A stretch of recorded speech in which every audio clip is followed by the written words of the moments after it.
Hello, this is Chucky, and you're listening to Chucky Radio. Now, Chucky Radio typically is just me telling stories. I love to travel, so a lot of my stories relate around travel. I love to travel with friends, so I'll have them come on and tell stories with me. But today is a more personal story. Today, I'm going to talk about the fact that I recently realized I am a person of color.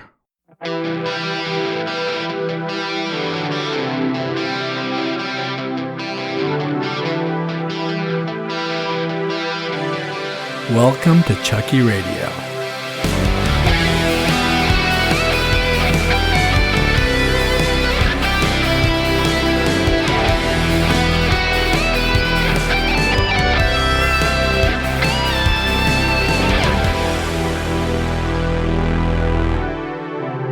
You know, it's funny.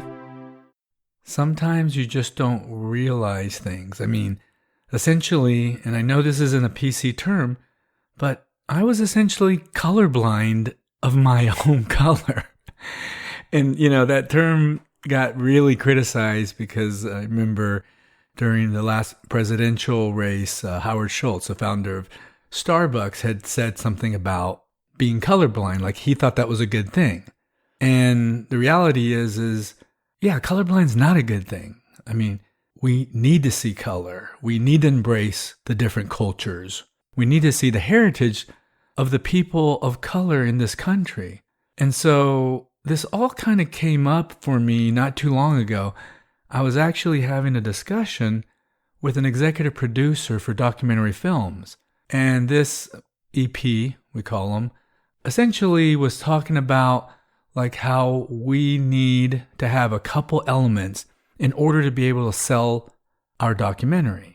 And they were talking about this from a standpoint of having a lot of experience. In fact, they have deals on projects right now with Netflix and HBO, and they are working with a major agent in LA. And so they were being, helpful. They were essentially, I had the opportunity to tell them about our documentary, Picasso's Christ, and where we're at with it. And they said, so Charles, you need to have two elements.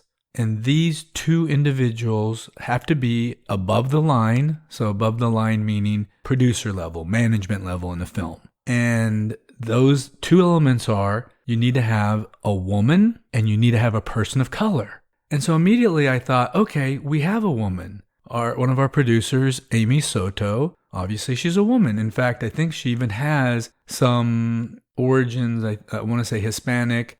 And so got that check mark, and I don't like to think of it that way, but the reality is that's essentially what this EP was explaining to me. And then I'm like, man, we got to figure out to get a person of color. And where they're coming from, and I get it, and I really like the way this EP explained it. Basically, they said, in today's society, here in America, given all that's happened recently, the major studios, Netflix, HBO, Lionsgate, they're basically saying, look, we just want you to make the minimum effort. You guys need to have at least these two underrepresented groups in the industry as part of your management team. And that to us proves that at least you guys made the effort to be inclusive. Just have one woman, have one person of color. And that, I thought, okay, that makes sense. And so, I kind of went on and I spoke with my director and I spoke with our executive producer, and we're like, okay, we'll have to figure this out as far as getting a person of color. At one point, I have a conversation with my sister, and my sister, just wonderful, beautiful person. I mean, my sister and I have really gotten closer over the last few years, couple decades as we're older and more mature, and I love to bounce ideas off of her. I mean, she's very intelligent. She has like 3 masters. She just got her doctorate. She does a lot of work for Harvard Business Review. And so I kind of ran this by her. It's like, yeah, talking to CP in this situation. And she's like, Charles, you are a person of color. And I'm like, what? Wait a second. I mean, that's not what they're talking about. I mean, I know we're Hispanic, but aren't we white? And she's like, Charles, both of our parents born and raised in Colombia, South America. They immigrated to the U.S. We are the children of immigrants. While we were born and raised here in the U.S., I grew up in Texas, and I had to deal with racism my whole life. I had to deal with racist attitudes. I guess you just don't think about those things. I mean, for me, my father came to the U.S. to do his residency. He got his medical degree down in Colombia and then came to specialize in the U.S. And we ended up in the Dallas-Fort Worth area because he ended up doing his residency in neurosurgery in Dallas and then became the first neurosurgeon of Arlington. I guess, from a socioeconomic standpoint, I've always felt like I'm okay. But the reality was, when I was growing up, being a brown kid in a public school, I was called a wetback. Immediately I was associated with being an illegal immigrant. And it was hurtful. It was painful. And I look back now and I realize, even to this day, I've been fortunate. I've, for the most part, owned my own businesses, but my first big job out of college was I was a stockbroker, worked for Merrill Lynch.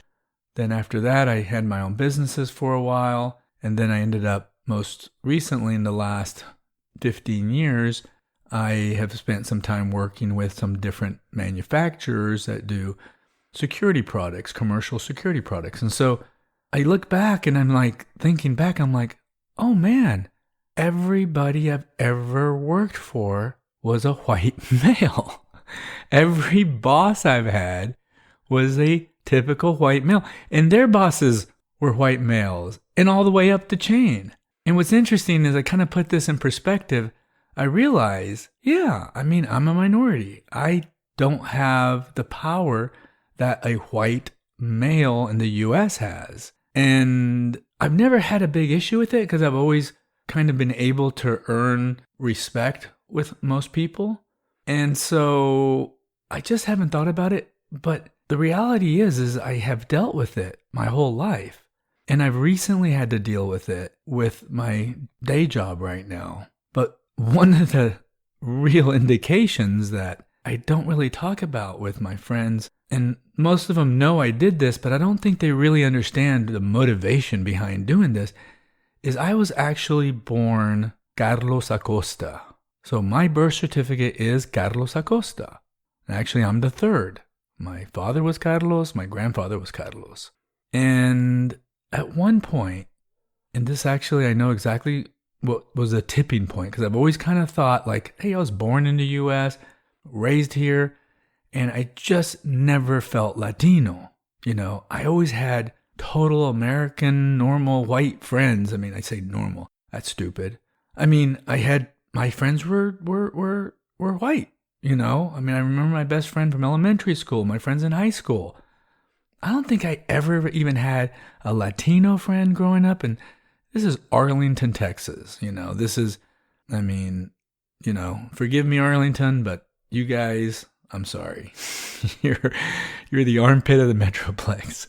I mean, it's just, and I shouldn't say that. I mean, it's a blue collar town. There's a GM plant on one side. There was a General Dynamics plant on the other. It's home of Texas Rangers, and, now the Dallas Cowboy Stadium is there, Jerry's house. And it's just, it's not Austin where I live now. I mean, Austin is a mecca of open thinking, and Austin, is technology and growth. And Austin was always artists in the past and musicians. And I've always been gravitated towards Austin. I love Texas. I grew up here. This is home for me.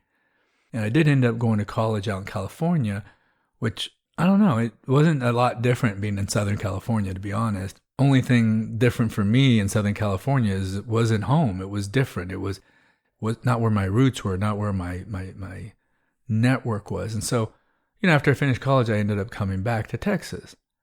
So where I'm going with this is, ultimately, there was a moment where I decided I want to go by the English version of my name. I mean, the history books even show the King of Spain as King Charles in our history books. The reality is that he was King Carlos.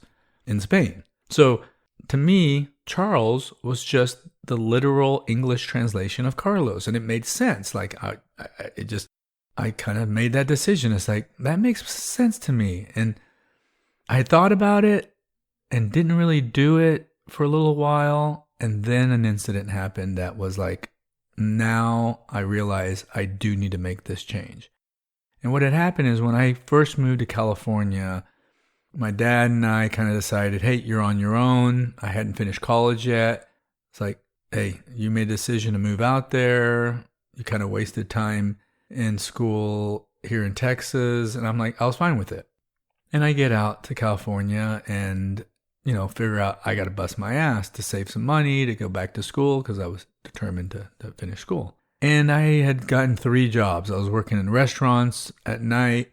And then during the day, I was working at this office supply business in San Diego. And it was interesting. I got hired to work in a warehouse. And I'm very organized. And so they loved me. I was in there. I totally organized the place, got everything in working order. And so one day, I remember I was kind of coming out of the warehouse, going to the restroom. Since the place was on a hill, the warehouse was a little bit below. There were stairs that would go up to where the office supply store was. And the owner was sitting out in kind of the back patio where I could hear him talking to one of the customers. And it was like an older lady. I heard him say, yeah, we have a new warehouse guy. He's doing a great job. His name is Carlos Acosta. And immediately the lady responds, oh, you got yourself a nice little Mexican boy. And I heard that and I just like, oh my God, that's it. I'm never going to be perceived as a neutral white person, I guess, having the name Carlos. And so that was a tipping point I needed to say, okay, I'm going to do it. I'm going to legally change my name. So I legally changed my name from Carlos Acosta to Charles Acosta. And I kept everything else. Charles Acosta III. And if I'm in Latin America, they use all the, maiden names, surnames, all that. I'm, officially in Latin America, I'm Carlos Acosta Tercero Rivero Garcia Martinez. All right, use that name and don't think that someone's going to say, oh my God, you are as Latino as they come, right? So that epitomized like the reality that I knew I've been a person of color and I've had to overcome that discrimination, those racist views. And so I went on and got my job at Merrill Lynch, trained in New York, went on, started a medical testing business, sold that, got in the film business, lost the money in the medical testing business and the film business. And then ultimately, I am now doing a mixture of working with manufacturers of commercial security products and doing this podcast, producing an independent film, this amazing documentary, doing a little live streaming. All these are, kind of creative outlets. And this last week is when it really hit again and has brought me to do this episode talking about the realization that I'm a person of color, is I had to deal with a customer. It was one of those situations where it started to get a little bit of a tense conversation because they expected that they should have access via a cell phone to this inside account manager. And I left it at, I would look into it, let's move on, moved on. And then one of the guys kind of made some comments that just epitomized to me the way they view me and my origins. And it was subtle, but it was the kind of statement where you step back and you go, okay, that wasn't right. And you kind of say something like, and the statement basically was, all people from South America are the same. And I'm not giving you all the context, but ultimately that was the attitude. And I'm like, no, my family's from Colombia, very different from the other countries in South America. It's like saying, oh, if I'm from South America and we're talking about an American, I'm like, and I confuse it with a Canadian. I'm like, oh, all North Americans are the same. No, Canadians and Americans are very different. You know what I mean? And so it was just that lack of respect. And I guess it triggers something for me because just like growing up, I was referred to as a Mexican because that was the derogatory term that was used, because Mexicans in Texas were typically, people who crossed the border illegally, or even if they crossed legally, they were the laborers. They were, lower socioeconomic. So it just triggered something with me because there's just a lack of respect there. And it just reminded me of there's so much work to be done in this country to just recognize that we all come from different origins, And me being a person of color, me coming from an immigrant family, that I've always had to deal with that viewpoint, especially growing up in the South. And I have a little bit darker skin. I'm fortunate I have clear eyes, so it's funny. I even brought this up to friends just recently, and it almost took them by surprise when I told them the story, because I mentioned that, I had to deal this week with situation and some, racially motivated type comments or racially inappropriate comments made, and they are like, oh, wow, that sucks. And yeah, it was directed towards me. And they're like, what, you? It's like, wait a second. What do you mean it was directed at you? And I'm like, I'm a person of color. I've got brown skin, I'm first generation. And I had to explain that to a couple friends. And it's just like, and then when I told them about the things I've just talked about here, they're like, you've never brought this stuff up before. And I'm like, yeah, I guess it's just something that you don't really want to talk about. Why give it power? Why give it any importance that I had to deal with that as a kid?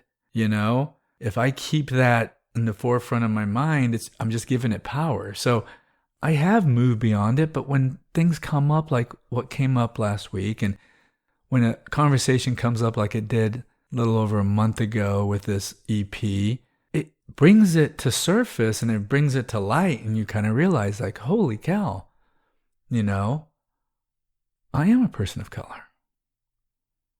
And at the end of the day, I am blessed, I am fortunate, I have amazing friends, I have had ability to work and do the things I've wanted to do, but I still end up having to deal with systemic racism. And I still look around me and I see 30% of our population are non-Hispanic white men. And every position of power I've ever seen around me has been white men. So where is the representation? And I think that's what's happened. I think that's why things have gotten to the point they have in the last year. Because we're not going to tolerate it anymore, and we're going to speak up. And when a police officer, a person of power, especially a white police officer, puts his knee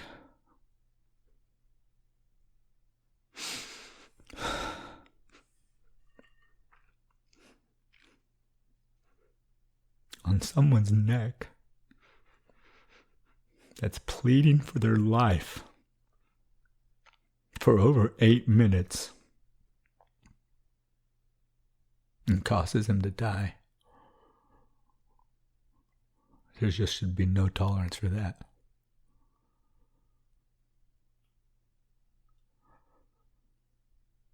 I don't care anything about who the person was. And it really pisses me off when I hear people start trying to justify it, like talking about that person's past. No.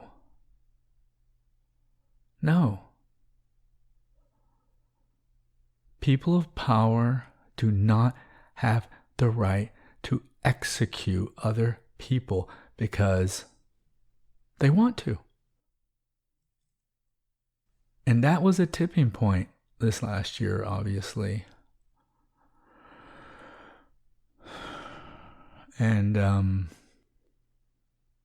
I hope we make more progress. And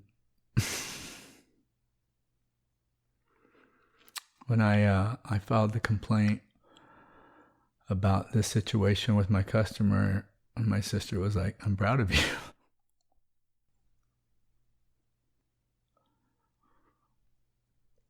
That felt good. Do my little part. Anyway, this is Chucky. Thanks for listening. Peace out. Well, I hope you enjoyed this episode of Chucky Radio.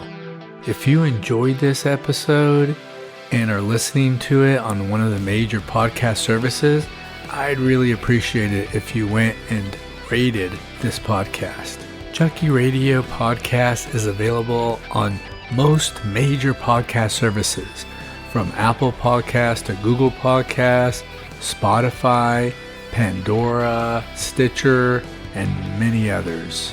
Music in the intro and outro by Joseph McDade. Thank you for listening, and peace out.